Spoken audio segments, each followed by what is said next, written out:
Hello everyone, how are you.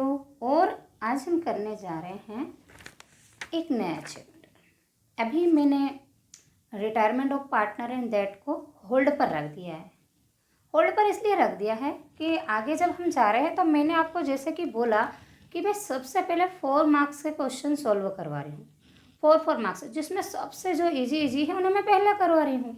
तो shared adventure वगैरह इसीलिए मैंने पहले करवा दिया आपको। पार्टनरशिप भी करवा दी 4 मार्क्स की। अभी जो हम दैट रिटायरमेंट एंड दैट कर रहे हैं ये भी 4 मार्क्स की, लेकिन इसमें कुछ कॉन्सेप्ट है और थोड़ी सी उलझन है।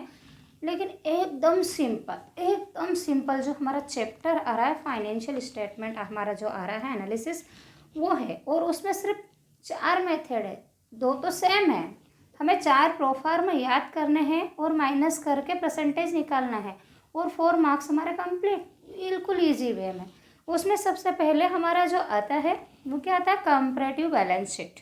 कंपैरेटिव बैलेंस शीट रहती है, उसमें भी परसेंटेज कंपेयर करना। कंपैरेटिव का मतलब क्या करना कि 2 ईयर्स के जो हमें डाटा दिए जाते हैं, इंफॉर्मेशन दी जाती है कि क्या इनकम है और क्या एक्सपेंडिचर है, क्या एक्सपेंसेस है, उनको कंपेयर करना है 2 ईयर्स में। कि ये फर्स्ट ईयर में 2019 में सेल्स अगर हमारी 18 में 5 लाख थी तो 2019 में 10 लाख हो गई। तो क्या कंपेयर किया हमने कि 5 लाख की हमें इंक्रीज हो गई, बढ़ गई इनकम ज़्यादा हो गई। तो 2 साल की जो सेल्स रहती है और जो एक्सपेंसेस रहते हैं, जो एसेट्स रहती है और लाइबिलिटीज़ रहती हैं, उनकी जो प्राइस रहती हैं, उन दोनों में क्या डिफरेंस आया, बढ़ा या घटा, उन्हें कंपेयर करना रहते हैं। और ये डाटास हमें क्वेश्चन में गिवन रहते हैं तो हमें कोई प्रॉब्लम है ही नहीं। वहाँ पर आपको दिए जाएंगे कि आपका सेशन दिया जाएगा 2017, 18, 14, 15, 18, 19 कुछ भी दे सकते हैं, उससे कोई फ़र्क नहीं पड़ता है।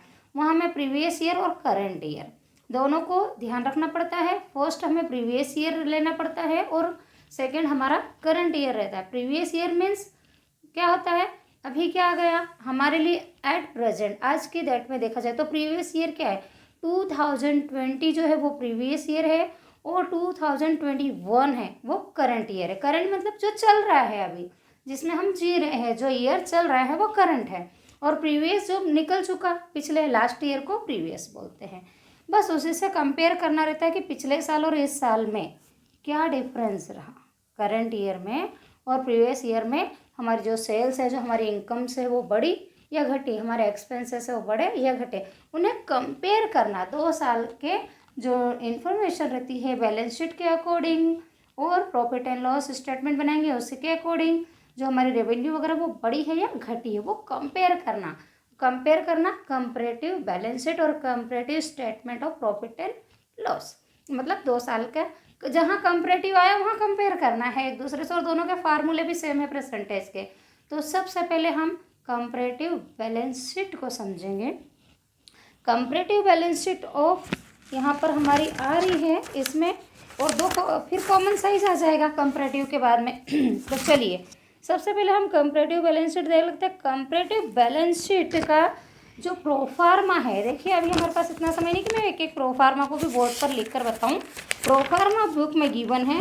तो कंपैरेटिव आपकी जो बैलेंस शीट है उसका 11.28 पर प्रोफार्मा दिया गया है। और अगर आपको कहीं प्रॉब्लम जाती है समझने में तो इसमें जो एग्जांपल दिए हैं उनके थ्रू भी आप कर सकते हो। तो 11.28 पे जो प्रोफार्मा दिया है, सेम प्रोफार्मा बना के जो अमाउंट दिया है उसे उसमें फॉलो कर दो, टोटल कर दो। तो कंपैरेटिव बैलेंस शीट का जो प्रोफार्मा है वो 11.28 book of GPH MP board का कोर्स में भी करवा रही हूँ। और इसका बेस जो रहता है परसेंटेज का वो रहता है प्रीवियस ईयर रहेगा, परसेंटेज कैलकुलेट करने का जो बेस रहेगा वो। तो चलिए देर नहीं करते हुए फटाफट क्वेश्चन स्टार्ट करते हैं हमारा। और हम क्वेश्चन नंबर 1 और 2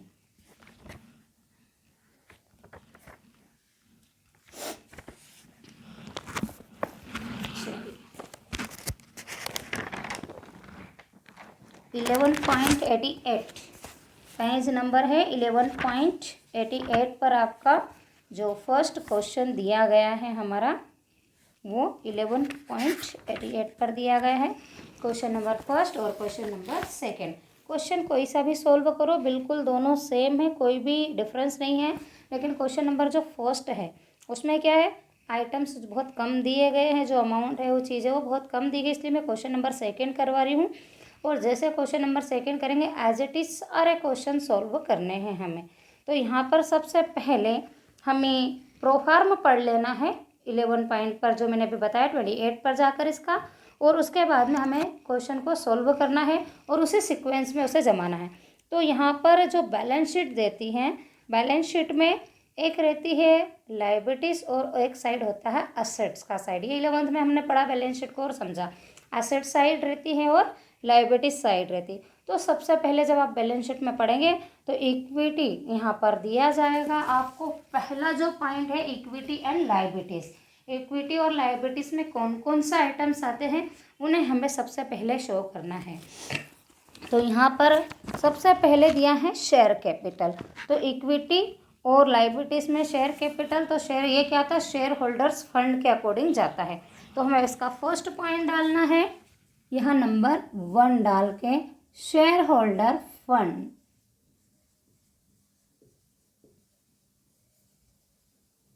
फंड्स, शेयर होल्डर फंड्स में ए में हमने भी पढ़ा शेयर कैपिटल दिया है, क्योंकि कई आइटम देंगे हमें तो इन्हें हम ए बी से रिप्रेजेंट करेंगे। तो शेयर कैपिटल है, तो शेयर कैपिटल का हम अमाउंट देख लेते हैं। देखिए कभी कभी 2017 पीछे देते हैं और 18 पहले देते हैं, तो हमें तो सीक्वेंस ऐसे ही जमाना, पहले 2017 लिखना है। देखिए मैंने यहाँ प्रोफार्म बना के रखा है। सबसे पहले कंपैरेटिव बैलेंस शीट नीचे लिखते हैं, मैंने कॉपी में पेज में अटैच कर दूंगी पूरा लिखा हुआ प्रोफार्म, और आपको 11.28 पर भी मिल जाएगा कि ऐसे प्रिपेयर करना, क्या लिखना है। इसके नीचे लिखना है ब्रैकेट में एज ऑन 31 दिसंबर 2017 एंड 18, जो भी ईयर दिए हैं उनको लिख देना। फिर सबसे पहले आता है अपना पर्टिकुलर, सेकंड जो कॉलम बनाते हैं हम छोटा, प्रीवियस ईयर यानी 2070, और उसको हमने नाम दे दिया कॉलम ए। सेकंड आता है हमारा करंट ईयर में दिया 2018 और उसको कॉलम दे दिया हमने बी। थर्ड दिया एब्सोल्यूट चेंज, 2070 और 18 में क्या चेंजेस हुए उनका डिफरेंस अमाउंट हमें यहाँ लिखना है। तो उसका कैसे सॉल्व करेंगे, मैंने दे दिया एब्सोल्यूट चेंज ए माइनस बी, ए को बी से माइनस कर देंगे तो वो आएगा, ए का अमाउंट और बी का अमाउंट में माइनस करेंगे तो प्लस और माइनस में रिजल्ट आ जाएगा। फिर आता है हमारा परसेंटेज का कॉलम कि इनके बीच में परसेंटेज, तो परसेंटेज का फॉर्मूला है C into 100 upon A. C मतलब प्रीवियस ईयर, उसका मल्टीप्लाई 100 से करेंगे upon A, sorry C means absolute change into 100 upon A means previous year. तो इसका जो बेस रहेगा वो क्या रहेगा, प्रीवियस ईयर ही रहेगा हमेशा। बेस मीन्स इससे डिवाइड करना है, मल्टीप्लाई तो हम 100 से करेंगे। जैसा बैलेंस शीट बनाएंगे ऐसा का ऐसा ही कंपैरेटिव स्टेटमेंट बनाएंगे प्रॉफिट एंड लॉस का, बस प्रोफार्म में इसमें एसेट्स और लायबिलिटीज आ जाएगी और उसमें इनकम और एक्सपेंसेस आ जाएंगे। ये है रहेगा चेंजेस बैलेंस शीट में, एसेट्स एंड लायबिलिटी रहती है। चलिए शेयर कैपिटल हमने देख लिया 2017 का 40 और 70,000। तो शेयर कैपिटल है हमारा 40,000 40,000 और दूसरा है 70,000। देखिए 40 और 70 का अंतर कितना है, दोनों में डिफरेंस। तो 2018 जो करंट ईयर चल रहा है उसमें 70,000 रुपये हो गई हमारी शेयर कैपिटल, और पिछले लास्ट ईयर 40,000 थी, मतलब बढ़ गई। प्लस में रिजल्ट है कितना 30,000, और रिजल्ट जब प्लस में है तो उसके आगे कोई भी सिंबल नहीं लगाया जाता, प्लस प्लस ही होता है। नेक्स्ट इसमें हमारा आ रहा है हमारा रिजर्व। लायबिलिटी साइड देखेंगे पहले, फिर एसेट साइड बाद में देखेंगे, ऐसा जो प्रोफार्म में बना उसी के। तो रिजर्व एंड सरप्लस में हमारा आता है सबसे पहले 12,000 एंड 10,000। तो इसे हम लिखेंगे रिजर्व एंड सरप्लस, क्योंकि कभी कभी क्वेश्चन में सरप्लस भी दे देंगे तो आप कंफ्यूज ना हो। तो इसे बोलते हैं reserve and surplus. 10,000 and 12,000, 12,000 and 10,000। तो यहाँ पर देखिए 12,000 है और यहाँ पर 10,000 है। अब देखिए इन दोनों का डिफरेंस देखिए कि वहाँ जो आ रहा है वो क्या आ रहा है। मैं क्वेश्चन नंबर आपको फर्स्ट करवाने लग गई, तो चलो फर्स्ट को सॉल्व कर लेते हैं। मुझे सेकंड करवाना था क्योंकि वो थोड़ा बड़ा है और उसमें ज़्यादा आइटम दिया गया है। तो चलिए यहाँ पर सिर्फ हमें अमाउंट चेंज करना पड़ेगा और कुछ नहीं। तो सेकेंड नंबर क्वेश्चन में दिया है 250 हमारा, इसको हटा देते हैं हम, क्योंकि वो थोड़ा बड़ा है और बड़ा करेंगे तो समझ में आएंगे, छोटे छोटे तो आप खुद ही कर लोगे, बड़ा मैं समझा दूंगी। तो यहाँ से सिर्फ हमें ये 2-3 अमाउंट ही लिखा है, हमने कुछ भी नहीं लिखा। तो यहाँ 250 है, 2,50,000, 2,50,000।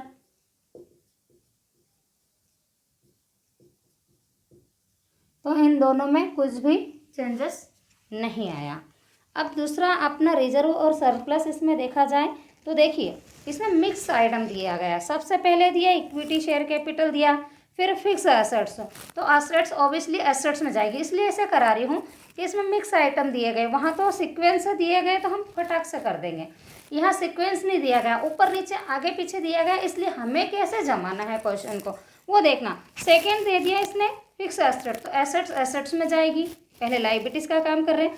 थर्ड दिया रिजर्व एंड सरप्लस 50,000 है 60,000। तो रिजर्व एंड सरप्लस हमारा 50,000 है और ये 60,000 है। ये देखिए 10,000 से बढ़ गया, करंट ईयर में बढ़ेगा तो बढ़ा और करंट ईयर में कम हुआ तो घटा, ये रहेगा इसका पूरा। अब रिजर्व और सरप्लस हो गया हमारा। अब ये दोनों इक्विटी शेयर होल्डर फंड के अकॉर्डिंग आता है हमारा, शेयर होल्डर फंड में ये दोनों आइटम आता है। इसके बाद में हमारा आएगा नॉन करंट लाइबिलिटीज़। तो सेकंड हम जो ये फर्स्ट पॉइंट आया इक्विटी इन लाइबिलिटीज़, इसका सेकंड नंबर ये शेयर होल्डर फंड सॉरी, तो सेकंड हमारा आता है नॉन करंट लाइबिलिटीज़।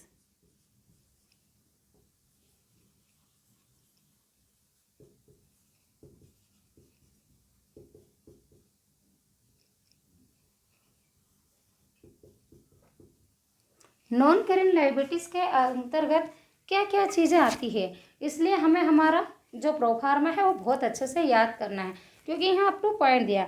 अब देखिए इसमें हमारा दिया है इन्वेस्टमेंट और उसके बाद दिया है लॉन्ग टर्म बोरोइंग। इन्वेस्टमेंट हमारी असेट्स में आता है, ये हमने 11th में पढ़ा और याद कर लिया। असेट्स और लाइबिलिटीज़ की जो आइटम्स है वो मैंने आपको लिखा दी, current assets and fix assets 11th में लिखवा दी है, उसे याद कर लेना, बुक में लिखी हुई है और अच्छे से समझ लेना, क्योंकि यहाँ करंट असेट्स और करंट लायबिलिटी आपको याद, तो रेशो को फाइंड करने में भी वो हमें लगेगी, नहीं इसके आगे के जो चैप्टर है उसमें भी। तो यहाँ लॉन्ग टर्म बोरोइंग आ गया है और वो 150 दिया है। तो चलिए दूसरा हम कर लेते हैं लॉन्ग टर्म बोरोइंग, तो उसका नाम देते हैं as it is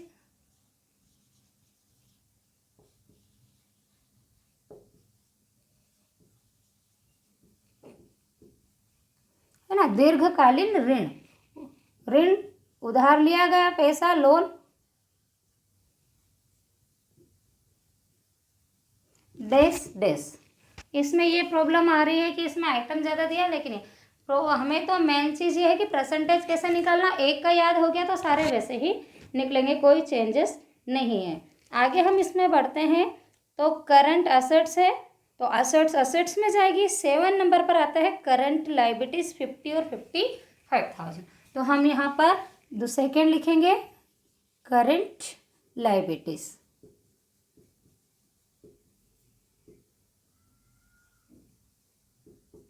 current liabilities कितना अमाउंट पड़ा था हमने लास्ट में, 50 एंड 55, 50,000 और 55,000। ऑब्वियसली 5,000 हमारा प्लस हो गया। अब ये लाइबिलिटीज़, अब हमने देखिए क्वेश्चन को पढ़कर चेक कर लेते हैं। सबसे पहले इक्विटी एंड शेयर कैपिटल हो गया हमारा, हो गया। फिक्स एसेट्स असेट्स में जाएगी। रिजर्व एंड सरप्लस हमारी लाइबिलिटीज़ में है तो हो गया। इन्वेस्टमेंट हमारी असेट्स है, असेट में जाएगी।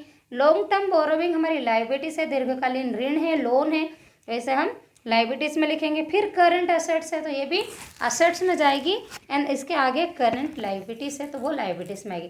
तो लाइबिलिटीज वाली चीज़ें हमने सारी यहाँ पर 1 2 3 4 चारों लाइबिलिटीज को आप टिक कर लीजिए। लाइबिलिटीज को पहले पेन से थोड़ा सा टिक कर लीजिए, LL लिख लीजिए पेंसिल से, ताकि हम लाइबिलिटीज को लाइबिलिटीज में और कौन सी लाइबिलिटीज है उसका जो है नाम दे करके ही लिखेंगे। अब क्या करेंगे, इसका टोटल कर लेंगे, लाइबिलिटीज का पूरा टोटल कर लेंगे।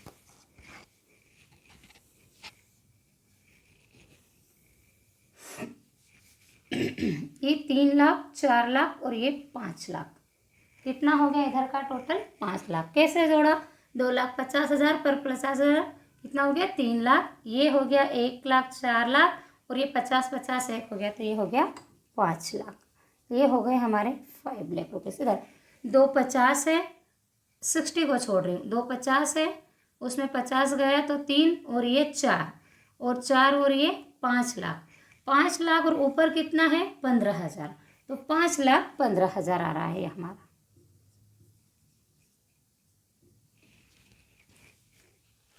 अब एक चीज़ और बच गई, इन दोनों का तो सिंपल है, 15,000 अलग ही दिख रहा है। चलिए, ये हो गया हमारा टोटल, है ना। ये क्या किया हमने यहाँ पर, इसका टोटल। अब क्या आएगी हमारी असेट्स आएगी, लायबिलिटीज़ कंप्लीट हो गई, तो यहाँ पर इसको सेकंड नंबर देंगे और लिखेंगे असेट्स। ये असेट्स, असेट्स में कौन कौन सी दी गई है, करंट अलग आएगी, फिक्स्ड अलग आएगी। फिक्स्ड को हम नॉन करंट के नाम से जानते हैं, तो सबसे पहले हम लिखते हैं नॉन करंट असेट्स। तो ये 1 नंबर दूंगी मैं इसको वापस।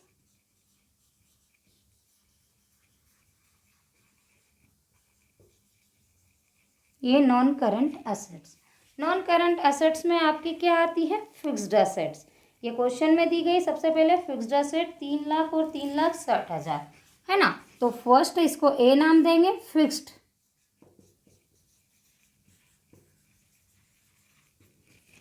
कितना दिया था, 3,360।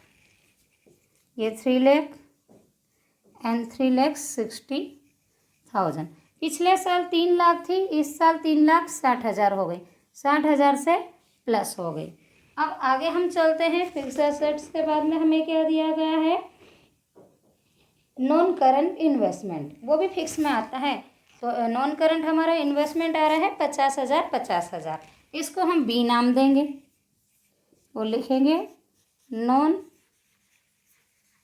करंट इन्वेस्टमेंट, डॉट लगा दो, 50,000 और 50,000, कोई चेंज नहीं, इसलिए डैश, कोई परसेंटेज भी नहीं निकलेगा।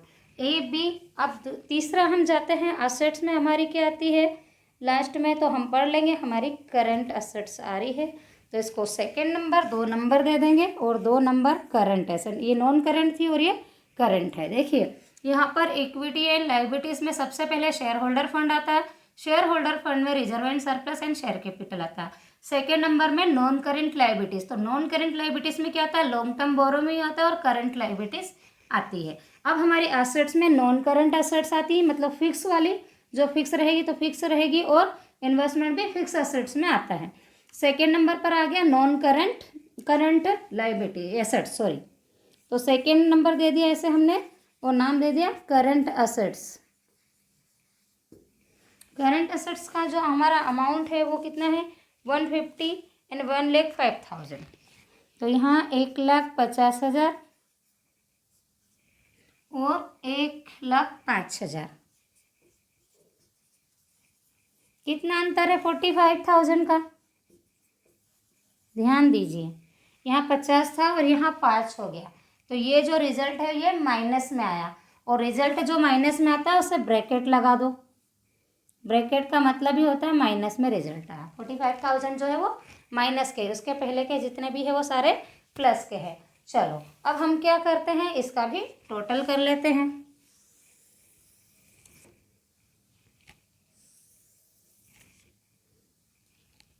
और हमारा सवाल यहाँ पर द एंड ले लेगा। अब ये क्वेश्चन तो हमारा हो गया पूरा ख़त्म, लेकिन क्वेश्चन ख़त्म होने के सबसे इम्पोर्टेंट चीज़ है परसेंटेज निकालना, और सबसे खतरनाक चीज़ भी है परसेंटेज निकालना। 3 लाख 4 लाख और एक 5 लाख, 3 लाख 4 लाख और ये 5,10,000 और 15,000, 5,15,000। इधर देखते हैं 45 और 60, 1,05,000। अब ये तो सिंपल काम है। अब मेन जो काम है हमारा परसेंटेज निकालने का, सबसे पहले तो वो परसेंटेज कैसे निकालेंगे, C absolute change into 100 upon A, previous year into absolute change into 100 upon previous year.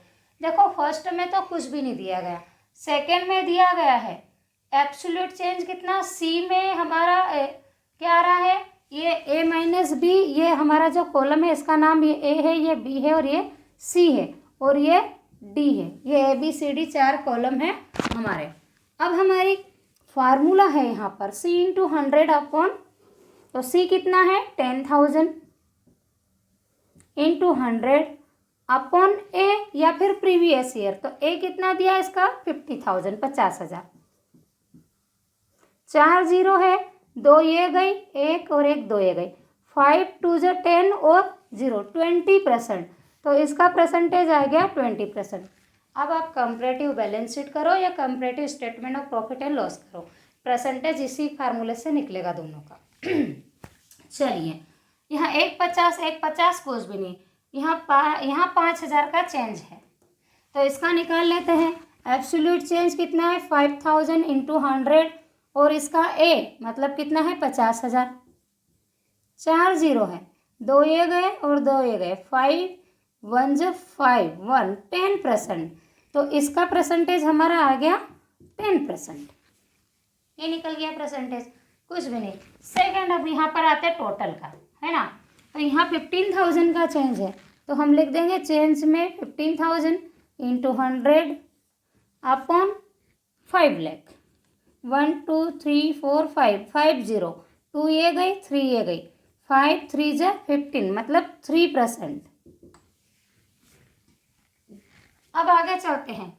3,60,000 change कितना 60, ये लिख दिया मैंने 60,000 इंटू 100 अपॉन ए 3 लाख।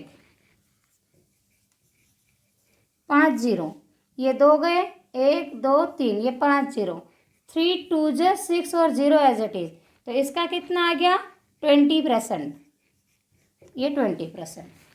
अब देखिए यहाँ माइनस में 45 आ रहा है, 45,000, तो इसका लिख देंगे as it is 45,000 into 100 upon 1,50,000, 1,50,000। 4 zero, 2 ये गए, 1 और 1 ये 2 गए, 15 1 जो 15 और 15 3 जो 45, 30 और 1 जीरो बचा हुआ, ऐसा कैसा लगा दिया, तो -30% है ना। या तो माइनस लगा दो या फिर उसको ब्रैकेट में लगा दो, तो भी मतलब क्या होता है माइनस का। अब लास्ट डिजिट बची हमारी ये हमारा कोई कॉलम नहीं है, ये रफ वर्क कर रही हूँ मैं यहाँ पर। जगह मेरे पास स्पेस इतनी है, बोर्ड पर स्पेस है नहीं, तो मैंने वहीं पर उन्हीं के सामने कर दिया ताकि आपको इजीली समझ में आए। 1,05,000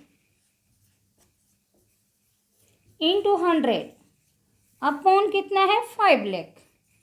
1 2 3 4 5, 5 जीरो कैंसिल करो, 1 2 1 2 3, क्या करेंगे 5 2 जो 10, 5 1 जो 5, तो कितना हो गया 21%। लास्ट का है हमारा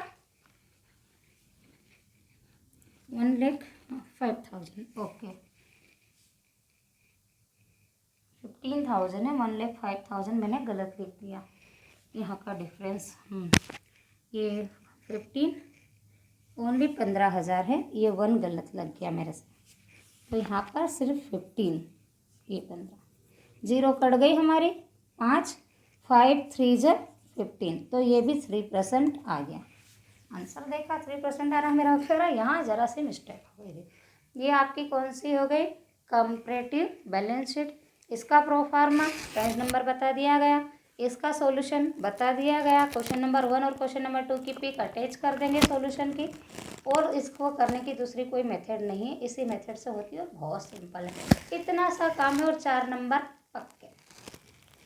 2 दिन में चैप्टर खत्म हो जाएगा। आप प्रैक्टिस करोगे, 2 दिन आपको प्रैक्टिस करनी कंपैरेटिव बैलेंस शीट और comparative statement of profit and loss की, और 2 दिन हम अपने को कॉमन साइज बैलेंस शीट और common size statement of profit and loss की। इनके बेस याद रखना है परसेंटेज के, और जो प्रोफार्मा दिया जिस पेज पे वो प्रोफार्मा याद कर लो, और कुछ भी नहीं है इनके अंदर, बहुत सिंपल 4 नंबर यूँ ही।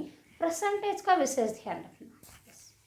तो चलिए अब हम करते हैं आगे दूसरा इसका comparative statement of profit and loss.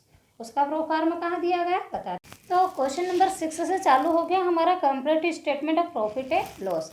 करना क्या है, कंपैरेटिव लिखा है, statement of profit and loss लिख देना। तो यहाँ पर बैलेंस शीट को मुझे हटाना है और क्या लिख देना है, प्रोफार्मा भी यही रहेगा।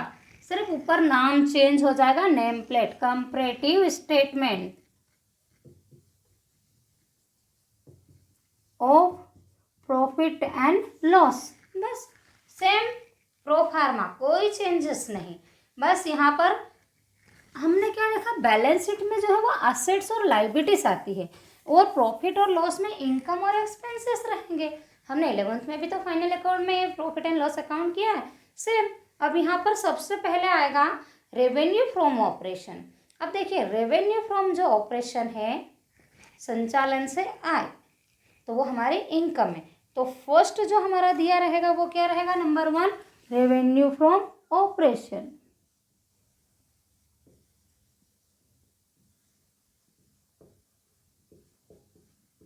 ऑपरेशन तो मैं क्वेश्चन नंबर करवाने जा रही हूँ आपको 8।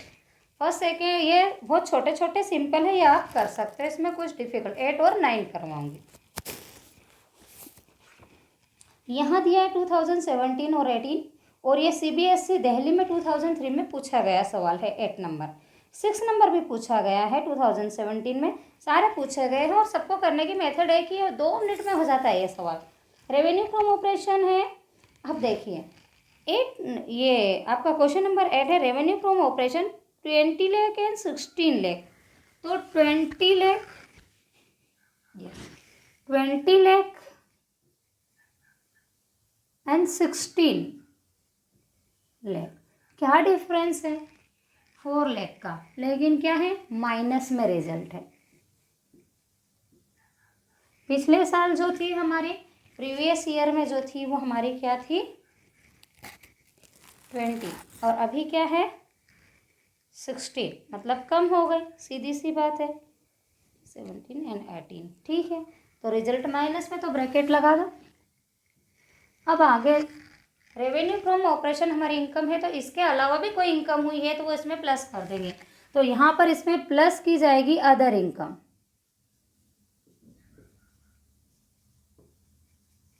अदर इनकम क्वेश्चन में ढूंढनी पड़ेगी आपको, ऊपर नीचे आगे पीछे दी गई है तो ऐड कर दो, नहीं दी तो सिर्फ रेवेन्यू फ्रॉम ऑपरेशन लिख देंगे। तो चलिए हम क्वेश्चन में देखते हैं। रेवेन्यू फ्रॉम ऑपरेशन के बाद में एक्सपेंसेस दिया, और 3 नंबर पे दिया है अदर इनकम। तो मैंने कहा ना ढूंढना पड़ेगी, प्रोफार्म में याद करना पड़ेगा। 10 लाख एंड 8 लाख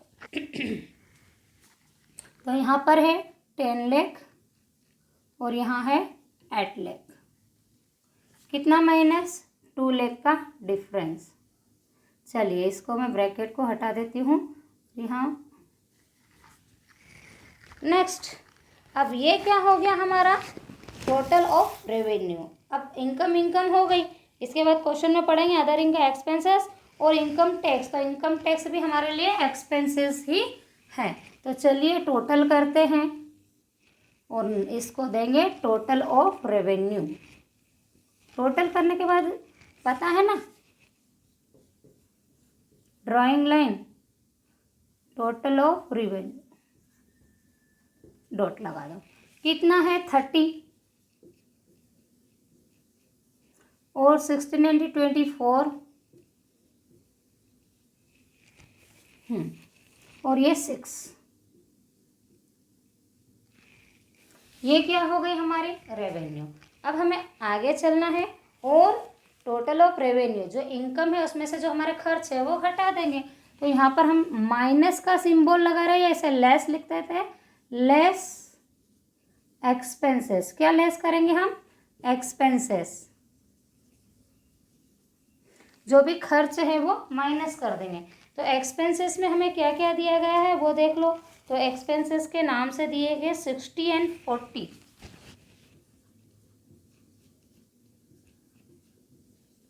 तो यहाँ आ गया हमारा 20। अब हम चलेंगे, रिजल्ट माइनस में ही आ रहा है। इसके बाद में टैक्स दिया है, तो ये एक्सपेंसेस माइनस करने के बाद जो हमारा अमाउंट आता है वो हमारा अमाउंट आएगा प्रॉफिट बिफोर टैक्स। किस में से माइनस करेंगे, इसमें से माइनस करेंगे। यहाँ लिख देते हम, ये माइनस किया है, आपको पता होना चाहिए। इन दोनों अमाउंट को हम माइनस करेंगे। 3 लाख में से 60,000 तो 240 और 24 में से तो 23,60,000 क्या लिखेंगे? प्रॉफिट तो आया, लेकिन कौन सा प्रॉफिट? इनकम टैक्स अब इसमें से माइनस नहीं हुआ, तो टैक्स से पहले वाला है ना, टैक्स से पहले। तो प्रॉफिट बिफोर टैक्स, पहले मतलब बिफोर, प्रॉफिट बिफोर टैक्स, ये कितना आया? ये आपका अमाउंट है प्रॉफिट बिफोर टैक्स का। अब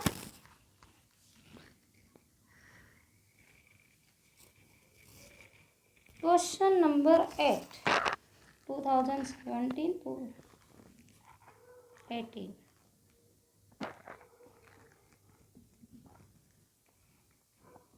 चलिए आगे चलते हैं। इसके बाद में इनकम टैक्स 40%, 40%। तो 40% किसका निकालेंगे? प्रॉफिट बिफोर टैक्स का। बिफोर टैक्स का 40% अपने को निकालना है, 40%, और जो आएगा वो घटा देंगे। घटा है तो हमें टैक्स घटाना है, और टैक्स दिया है 40%। तो 40 अक्सर परसेंटेज दिया जाता है और उसके सामने लिखा जाता है कि कितने, किसका कितना परसेंट निकालना। लेकिन जिस चीज़ के आगे नहीं लिखा रहता उसका जो अमाउंट लास्ट डिजिट रहती है उसी का परसेंटेज निकालना है। तो यहाँ से इसमें से हम क्या माइनस करेंगे? अब टैक्स। तो पहले हम लिख के रख लेते हैं और उसके नीचे जगह बनाते हैं। तो माइनस इनकम टैक्स, जगह छोड़ दी मैंने, निकालेंगे। और टैक्स माइनस करने के बाद में जो अमाउंट आएगा वो आएगा प्रॉफिट आफ्टर टैक्स, मतलब टैक्स घटाने के बाद में, टैक्स डिडक्ट करने के बाद में जो प्रॉफिट आएगा वो, और उसे हम नेट प्रॉफिट के नाम से भी जानते हैं। तो चलिए दोनों का 40% निकालते हैं। तो ये हमारा सवाल यहाँ ख़त्म हो जाएगा। हमने इसलिए यहाँ पर पहले लिख लिया। सवाल ख़त्म करने के बाद जो ये जगह स्पेस बचा इसमें 2940,000 इंटू 40/100, 40% निकालना, 0 से 0 गया, 1 2 3, 30 पहले ऐसे एज इट इज हम लिख देंगे 1 2 3। फिर क्या करा? 4 4 जो 16, 6 1 कैरी बचा, 9 4 जो 36 एंड 1 37, 3 बचा है ना, 4 2 जो 8 एंड 3 11। तो हमारा प्रॉफिट बिफोर ये टैक्स कितना आया इसका? 1,1,7,6,000। इसे माइनस करना है, इसे माइनस करना है। यहाँ लिखा माइनस इनकम टैक्स, क्योंकि वो भी एक खर्च है और सारे खर्च हमारे माइनस होंगे। सेकंड दिया है 23, सेकेंड ईयर का दिया 23,60, माइनस करने के बाद 000। इसका भी 40% निकालना है अपॉन 100। ये 0 से ये 0 गया, 1 2 3 0, तो 1 2 एंड 3 0, 4 6 है, कितना हो गया? 24। 2 बचा, 3 4 12 एंड 2 14, 1 बचा, 4 2 8 एंड 1 9। ये आया 9,44,000, 9,44,000 हमारा आ गया। इसे क्या करना है? माइनस करना है। किस में करना है? इसमें करना है। ये क्या टैक्स निकला है 9,44,000। माइनस करके इनके डिफरेंस निकालते जाएंगे। हमें माइनस करने पर हमारा आया है 1416, तो यहाँ आया है 14,16,000। आप माइनस करके देख लेना, मैंने करके रखा है, मेरे पास इतना टाइम नहीं कि मैं बार बार यहाँ पर कैलकुलेट, क्योंकि आपको समझा दिया करना क्या है। और 1764 ये माइनस करने पर, सॉरी, इसमें बुक में और सॉल्यूशन में देखिए, बुक में जो ईयर दिया है 2017 इधर दिया है, तो हमें इधर करना, अमाउंट लिखना है। पहले अमाउंट हमें एग्जैक्ट लिखना है। इसमें बुक में क्या है? चेंज दे दिया गया है अमाउंट, तो मेरा वो जो चीज़ें हैं वो भी अलग अलग जारी है। 944 का अगर मैं माइनस करूँगी इसमें से, तो 1460 यहाँ आएगा, और इसका मैं माइनस अगर करती हूँ तो मैंने करके रखा 1764, 1,764,000। ये आपका नेट प्रॉफिट आ गया, प्रॉफिट आफ्टर टैक्स। ये 40% जो हमने निकाला वो आ गया। अब इन दोनों का, इन कितनी चीज़ें रह गई? 1 2 3 लास्ट डिजिट की हमारी 3 डिजिट रह गई है 580। इन दोनों का डिफरेंस आ रहा है 5,80,000 दूसरे का आ रहा है 11 और ये 944 है ना। 232 232 0। उसके बाद मेरा 348,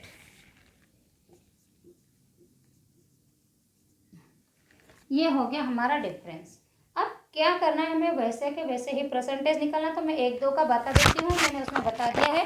अब बाकी का आपको करना है, क्योंकि मुझे आपको अगले क्वेश्चंस भी समझाने हैं। तो सबसे पहले एब्सोल्यूट चेंज 4 लाख मतलब C इंटू 100 अपॉन ए का अमाउंट कितना 20 लाख।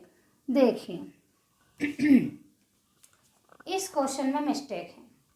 इस क्वेश्चन में जब मैंने सॉल्व करा, इसलिए आपको ये करवाया मैंने छोड़कर, कि इस जो क्वेश्चन में है बुक में तो दिया गया प्रीवियस ईयर, और तो प्रीवियस ईयर को करंट ईयर कर दिया और करंट ईयर को प्रीवियस ईयर कर दिया है।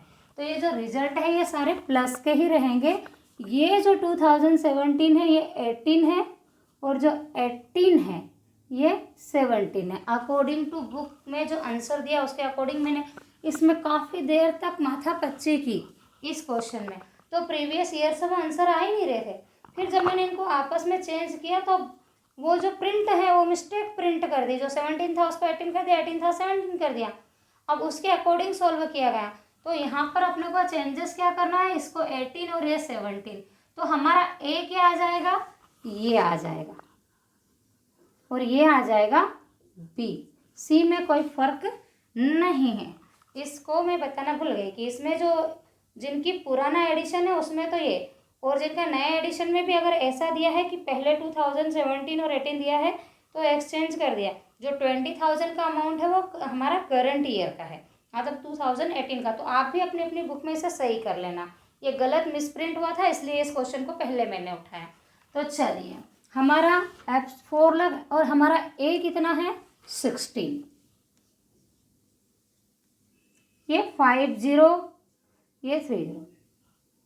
यहाँ पर आप छोटी डिजिट से करें ज़्यादा अच्छा है, या बड़ी से भी कर सकते हैं। तो मैं 8 2 ज 16 और 8 5 ज 40 और वो 0 एज इट इज़, 2 1 ज 2, 2 2 ज 4 और 2 5 ज, तो यहाँ आया 25%। पहले का चेक कर लेते हैं क्या हमारा 25% सही है। फर्स्ट क्वेश्चन नंबर 8 आंसर में देखेंगे हम, यस हमारा 25% सही है। ये मेरा 25% आ ही नहीं रहा था, मैंने 3 बार इसको काटा पीटी किया और फिर इसको मैंने अपनी कॉपी में सॉल्व किया और फिर देखा कि परेशानी आ कहाँ से रही है। तो एक बार मैंने एक्सचेंज करके देख लो अमाउंट, और जैसे ही मैंने अमाउंट एक्सचेंज किया तो क्या आ गया, हमारा आंसर सही आ गया। तो ये जो 2018 है वो 17 है बुक में, और जो 17 है वो 18 है, उसको आपको सही करना है। चलिए बाकी के सारे के परसेंटेज ऐसे ही निकालना है, एक दो निकाल लेते हैं। देखिए यहाँ 20, इसको मैं हटा देती हूँ, ये कैंसिल करा हुआ का 2 लाख। तो सेकंड है हमारा 2 लाख इंटू 100 अपॉन ए, यहीं मिल जाएगा 8 लाख। कितनी 0 5, 2 एंड 3 5। तो यहाँ पर देखिए 2 से करो 4 से करो, 4 2 ज 8, 4 5 ज 20, और ये भी 25 ही हो गया। 6 है, आगे चलते हैं, 6 लाख है इंटू 100 और ये 24, 5 1 2 3, 6 1 ज 6, 6 4 ज 24, 4 2 ज 8, 4 5 ज 20, यह भी 25% ही आ रहा है। चलिए बाकी क्या आप कर लेना, जितने भी परसेंटेज है लास्ट तक निकाल लेना। हमें मेन एग्जाम में नेट प्रॉफिट का परसेंटेज निकालना कंपलसरी है, टोटल का और रेवेन्यू फ्रॉम ऑपरेशन का जो आता है टोटल, एक फर्स्ट सेकंड और नेट प्रॉफिट, 3 4 ज़्यादा बड़ा क्वेश्चन है तो नेट प्रॉफिट का, दोनों प्रॉफिट का निकालना और रेवेन्यू फ्रॉम ऑपरेशन का निकालना, सबके निकालना जरूरी नहीं क्योंकि 4 नंबर में है। इतना सारा परसेंटेज, अगर सिंपल सा परसेंटेज आ गया ठीक, नहीं तो डेसिमल अगर आ गया बीच में तो उसने तो उलझा के ही रख दी पूरी अपनी कार्यक्रम को, इसलिए आप इसको कीजिए, ये बहुत ही सिंपल है। इसके बाद हम करेंगे common size balance sheet and statement of common size statement of profit and loss. देखिए इन दोनों में तो बेस वही था, सिर्फ ये जो प्रोफार्मा चेंज हुआ प्रॉफिट एंड लॉस का, बैलेंस शीट का, इसके अलावा कोई डिफरेंस नहीं। तो ये बहुत ही सिंपल है। अब हमें क्या करना है, कॉमन साइज को करना है, दोनों बैलेंस शीट भी है उसमें और स्टेटमेंट भी है। तो चलिए उसे भी कर लेते हैं।